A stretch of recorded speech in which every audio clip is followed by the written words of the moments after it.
Hello and welcome along to another episode of this FM22 One Club story from Hemel Hempstead Town with me, Daniel. We're back for part 43 today and the final episode of season 5.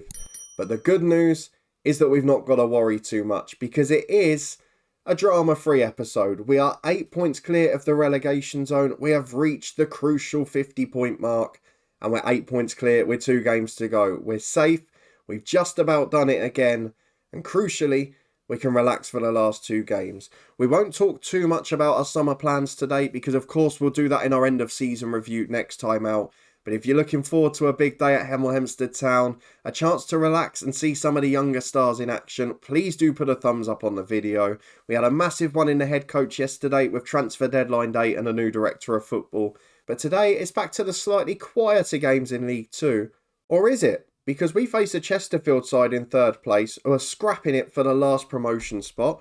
They're also, if we look up, potentially still scrapping for the title if other teams drop points. We then face a Colchester side who have got a very outside chance at the playoff as it stands. That might be gone by the final day. But crucially, we're safe and we're happy.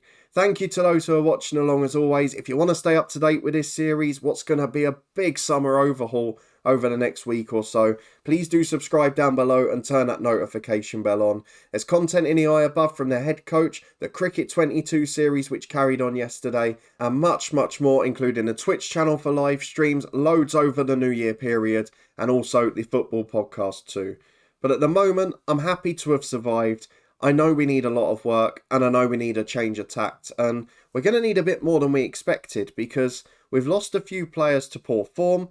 We've also now lost a couple to long-term injury, Fidel Ross Lang being the star amongst those. He's been our first choice winger and one of our bigger outlets for most of the season.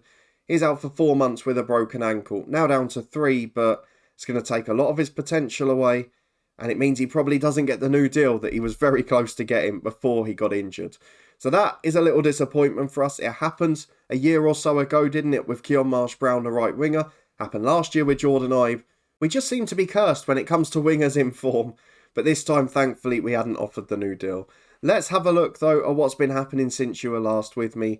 The schedule has been busy and it's been what it's been all season. Really inconsistent, really hard to predict, but crucially we got 3 victories. 2 of those are home to the sides just below us, and that's what's kept us up ultimately.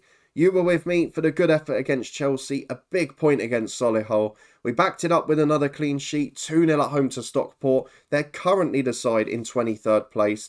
Malcolm and Joseph getting the goals there. A 2-2 draw at home to Crawley. Malcolm getting a brace. He has earned a new deal. Arguably the only signing from last summer where we really upped the wage bill, who's actually worked out. I don't think Boots improved us. I don't really think that Marshall's improved us. Armstrong's not even in the team now. I think Malcolm's the only one that's really worked out. So he's probably the one that keeps his deal and deserves it. The rest of them are likely to be off in the summer. And we go back to what I know best, which is signing youngsters, improving the club, and working on the off-the-pitch bits as well, which we can do now we had that big FA Cup tie. We did lose back-to-back games away at Northampton by 2-0 and at home to Bradford City by 2-1. A late penalty after Tristan Nydam had given us the lead. Probably the only other good signing this year, but he was someone who came in on a cheap deal, who would have fit into our original structure. A 2-1 win against Cambridge was so important with Ryan Joseph getting the brace. That's the game though that Ross Lang got injured for 4 months. Brunt picked up a knock in that one too. I think he has just come back from a 3-week injury, so he should be available for this one. A 3-4 defeat at MK Dons. Gareth McDonough got himself sent off. Malcolm still had time to complete his hat-trick, but we couldn't hold on. Tom Lawrence, one of our old Derby stars on the Twitch series, he came through with 2 goals. And we ended up with a defeat. So, right back, another area we've got to improve next season. A 2-0 win against Oldham, wrapped up survival mathematically. They're the other side scrapping it out for relegation. Malcolm and Groel Pollard, the men who got the goals in that game. So that leads us into these two with just a couple of injuries or players returning from, and comfortable survival, which means where we've got experience in the team like Garbutt, like a couple of the loan players that have come in, we can now give our own youngsters a try and find out if they're good enough for this club. We have had another youth intake, which I'm afraid to say just isn't very good. The players that were there aren't great.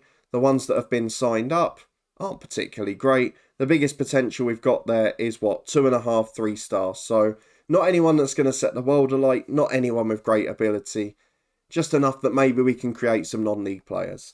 So let's go and get into the first of these games against Chesterfield. We are just at the lunchtime, and here's the fitness test. Brandon Brian Moore is fit. Lewis Brunt on his way back, can start if we need to. Let's go and pick the team. Let's rotate a little, and let's see if we can give some people a chance. Hopefully, they'll take it, they'll grasp it, they'll give us something to think about for next year. But at the moment, all I'm thinking is wholesale change. Let's pick the 11.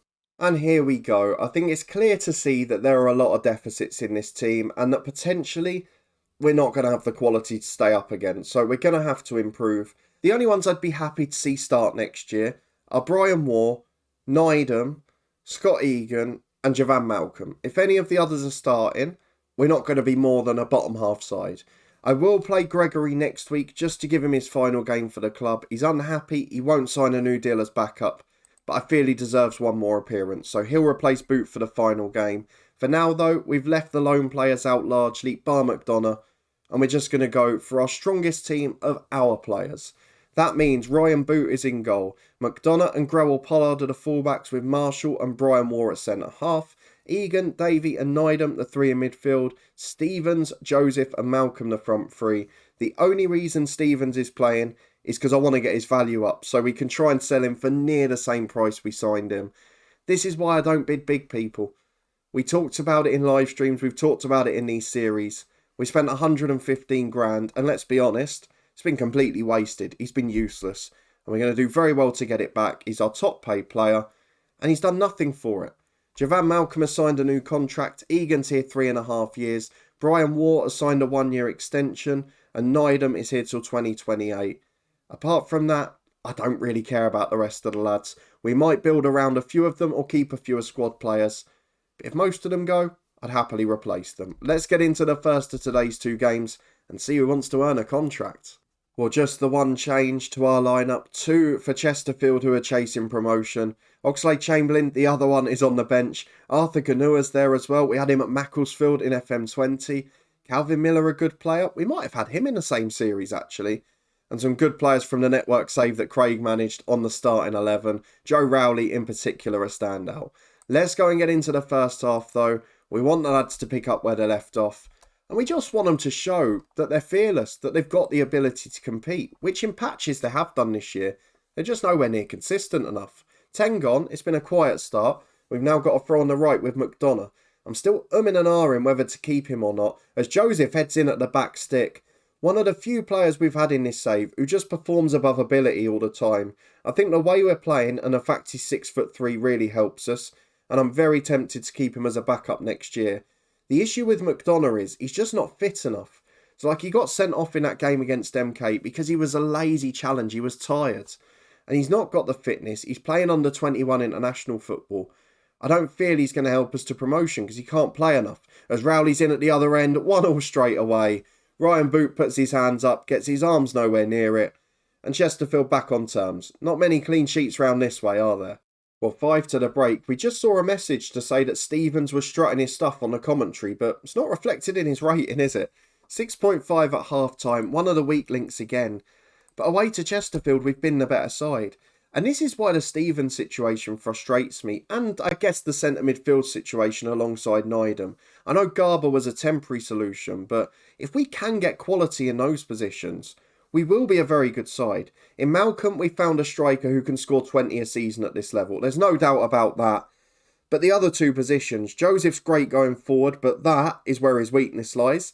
Has just given away a ridiculous penalty. Stevens has been a complete flop. We just have to accept it. Rowley scores the penalty. 51 goals at Chesterfield for him and 19th of the season. And then Davey alongside Nydam, not strong enough. Nydam needs to go back to that centre midfield role. And we need to get the best out of everyone. At the moment, I can't see where that's coming. We've got just under half an hour to go. Again, we've been the better side, but find ourselves behind. Now, what can we do in terms of the lineup? Brian Moore's having a poor game here. Stevens having a shocker again. I'm going to bring on... Do you know what? I'm going to bring on the lone kids. Balfour, right wing.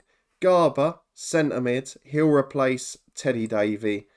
And then at the back... Does anyone strengthen us? I'm not sure they do.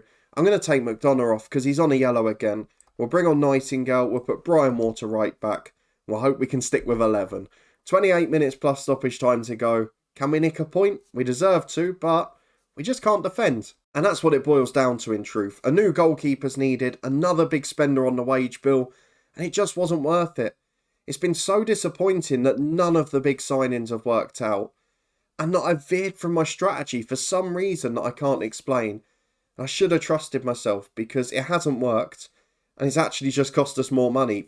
I know we've survived, we've done our job again really solidly, but let's be honest, we haven't improved from last year. We finished on 51 points last season. We're on 50 with a game and a bit to go here. We haven't improved. And we've spent an extra 6 or 7 grand a week in wages. As they're in again, Uze beats Boot. It's a good save in the end this time. Marshall clears away. And David Gregory's back in for the next one. That means we'll need 2 new keepers. As they've got a free kick 20 yards out. Uze will take it. Looks like a good angle. Round the wall. Into the top corner. Off the underside of the bar. Chesterfield will win. And it's the usual story. We've not got the fitness. We've not got the quality. And we're going to need a lot of work in the summer. These lads, if they let in 1 goal, there's a collapse coming. We need some big personalities next year. We need some big upgrades. And we got to get some fitter players. It's a 3-1 defeat in a game we were comfortable. And somehow, we've managed to fall away again. So we'll tell the lads they were underdogs. They did okay. Chesterfield are the 3rd best side in the league. But that's where we need to be aiming. That's where we need to be soon. Chesterfield have all but wrapped up their promotion. Thankfully, other teams have struggled. So we stay in 18th, only drop 2 places there. And we're guaranteed to finish at least 20th, which I guess is a slight upgrade from 21st last season. Let's go and get into the final game against Colchester. They are still very much in the playoff mix. Well, Heinz Garber has had a little knock. Apparently, he might be fit for this game, but it doesn't really matter. We're getting loads of people looking at Egan at the moment, who is one of the few players I want to keep. We weren't too worried when they said Southend, who got Brooks but are a National League club with massive money. I don't know why they're signing so many. They might be coming up. If they had a tycoon, we might have looked at this before. It doesn't look like it. They've just got money for some reason. Have they sold big players? Why on earth? Look, they bid 150 for Brooks in the summer. They signed a couple of others there too. Previous years, 275, 180.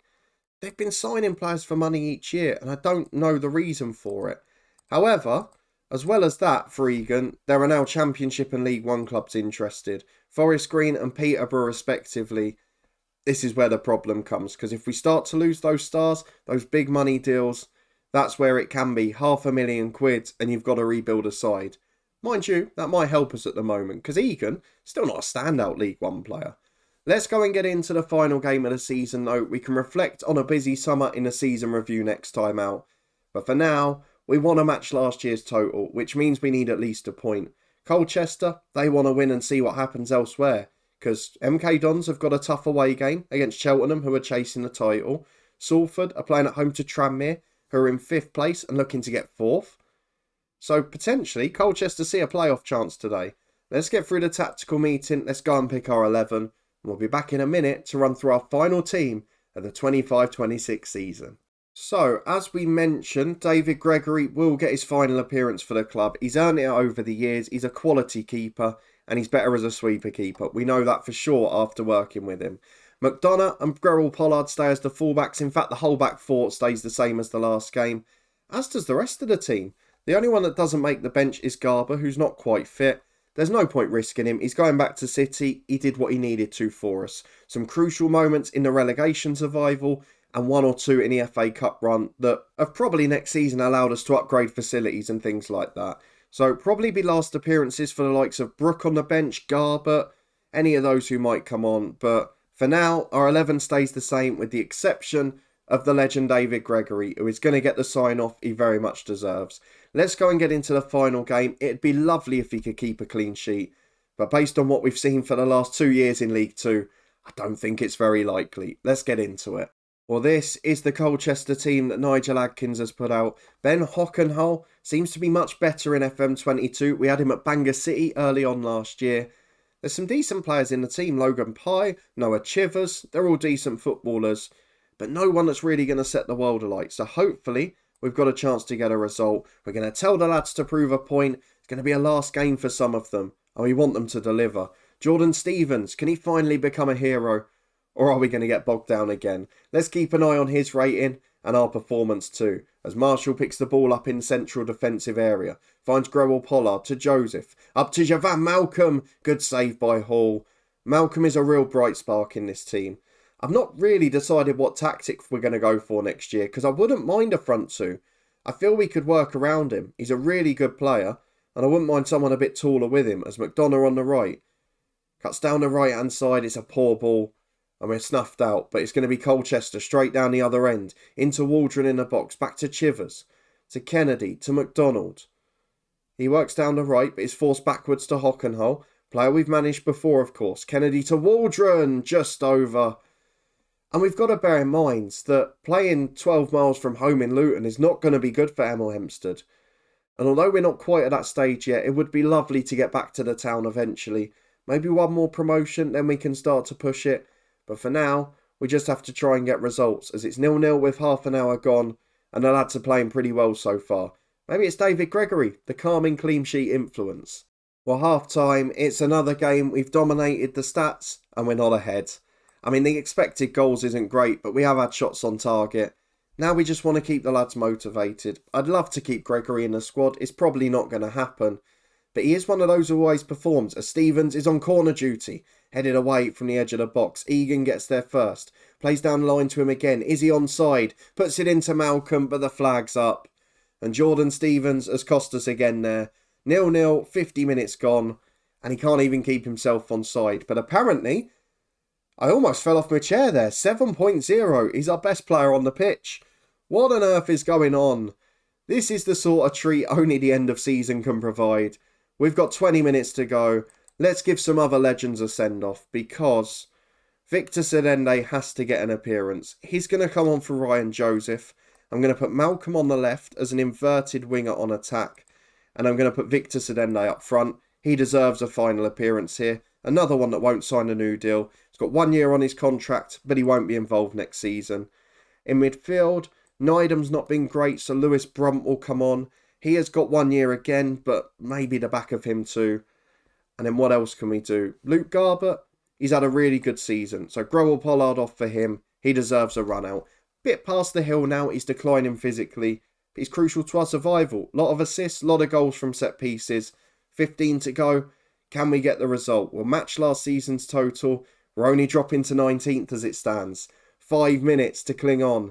And it's a Hemel Hempstead corner. Can it get better? Garbutt in. McDonough down. Marshall on the line. And it is 1-0 to Hemel Hempstead Town. And we might just beat last season's total. Then we can say progress. A couple of places higher, up to 17th as it stands. And it'd be lovely to finish with a clean sheet, which David Gregory would deservedly get. Brunt picks it up in midfield to Garbutt. He's got two inside, finds Brunt and Egan, having a really good game with the scouts watching him. Marshall goes long downfield, out towards Stevens. Even he's having a good game. What a celebration for the end of season. Clamping. Comes across the halfway line. Good work from Stevens again. Terry chips up though. Flick down. Hassan Ali into Anderson. An unlucky bobble. Great save, Gregory. Rebounds over the bar. Maybe I should have had him in goal all season. Why did we ever replace him? 2 minutes of stoppage time to go. We will finish the season with a win and a clean sheet.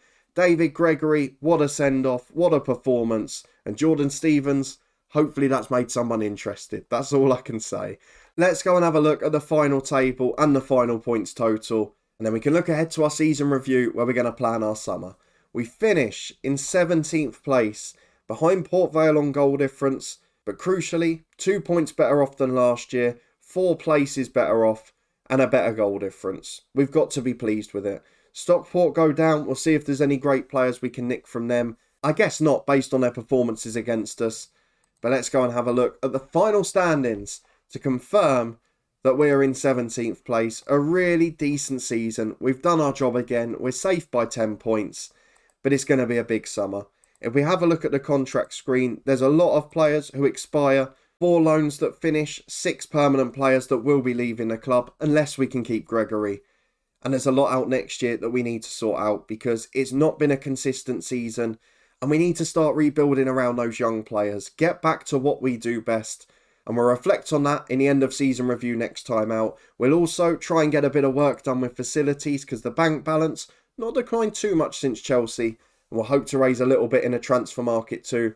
Maybe there will be a big sale on the front of Egan at least. If you did enjoy this episode though, a solid finish to the season, and let's be honest, a pretty decent finish overall. Please do put a thumbs up on the video. A magical FA Cup run, probably the memory of the season, but let me know in the comments what your favourite moment was. Our first big sale for 6 figures, although we blew it all on another player who was rubbish, and then an FA Cup run that may well be able to change our quality behind the scenes forever. Probably the biggest moment of the season for me is the staff upgrades, albeit it's a pretty boring one. But if you want to stay up to date and see the fireworks over the summer, I'm basically planning to overhaul 2/3 of the squad, then please do subscribe down below and turn that notification bell on. We'll be back on New Year's Day, as well as our channel update. We'll have our end of season review too. And then 2 days later, transfer special time. And this one should be fireworks. You can find all the other playlists, including the head coach, where we had deadline day yesterday, the Cricket 22 series, which is coming to a frantic finale, and the Twitch and podcast channels up in the eye above. But a massive thank you for watching, for supporting another season. I hope you enjoyed it, and I'll see you next time as we try and get out the struggle zone and work our way up towards those playoffs. End of season review to come, and I'll see you next time to find out how big our summer plans are.